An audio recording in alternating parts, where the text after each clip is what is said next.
Viewers, এমন দৃশ্য কিন্তু সহজে আপনারা শহরে দেখতে পাবেন না।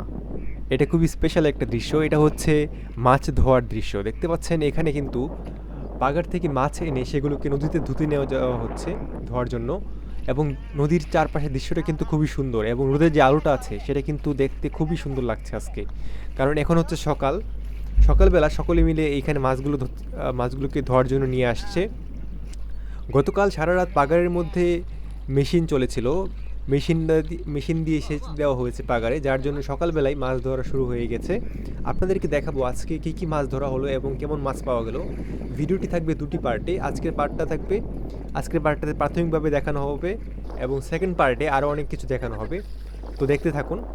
দেখতে পাচ্ছেন এখন মাছগুলোকে নিয়ে যাচ্ছে। দেখতে পাচ্ছেন এখানে কিন্তু অনেক মাছ। এখন মাছ কিন্তু এই পর্যন্ত সীমাবদ্ধ নয়, একটা পাগারের মধ্যে প্রায় প্রচুর মাছ পাওয়া যায়।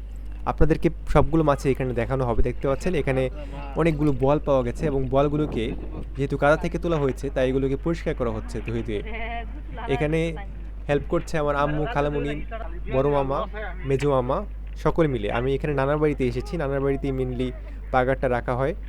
তারপর বছরে একবার নির্দিষ্ট একটা টাইমে এখান থেকে মাছ তোলা হয়। দেখতে পাচ্ছেন কত সুন্দর একটা দৃশ্য, এবং এখানে কিন্তু বেশ ঠান্ডা একটা বাতাস বইছিল, যেটা খুবই সুন্দর। এবং দেখতে পাচ্ছেন এখানে দাঁড়িপাল্লা দিয়ে ওজন করে মাছগুলোকে মাপা হচ্ছে, এবং এটা কিন্তু জাস্ট শুরু। পরবর্তীতে আরও মাছ তোলা হবে, যেগুলো এখনও পর্যন্ত পাগারের মধ্যে আছে, এবং আরও অনেক মানুষ এসে জমা হবে। এটা হচ্ছে জাস্ট সকালবেলা মাছ তোলা শুরু হয়েছে। তো বন্ধুরা, সেকেন্ড পার্টের অপেক্ষায় থাকুন। সেকেন্ড পার্টে আপনাদেরকে আরও অনেক কিছু দেখানো হবে, যে কী মাছ তোলা হলো এবং কীভাবে তার প্রসেস করা হচ্ছে। তো ভিউয়ার্স, ভিডিওটি যদি ভালো লাগে অবশ্যই সাবস্ক্রাইব করবেন এবং কমেন্ট করে জানাবেন কেমন হলো। আপনাদের এরকম একটা অভিজ্ঞতা থাকলেও কিন্তু আপনারা শেয়ার করতে পারেন। আজকের মতো এই পর্যন্তই। ভালো লাগলে সাবস্ক্রাইব করবেন। সকলে ভালো থাকবেন। আল্লাহ হাফেজ।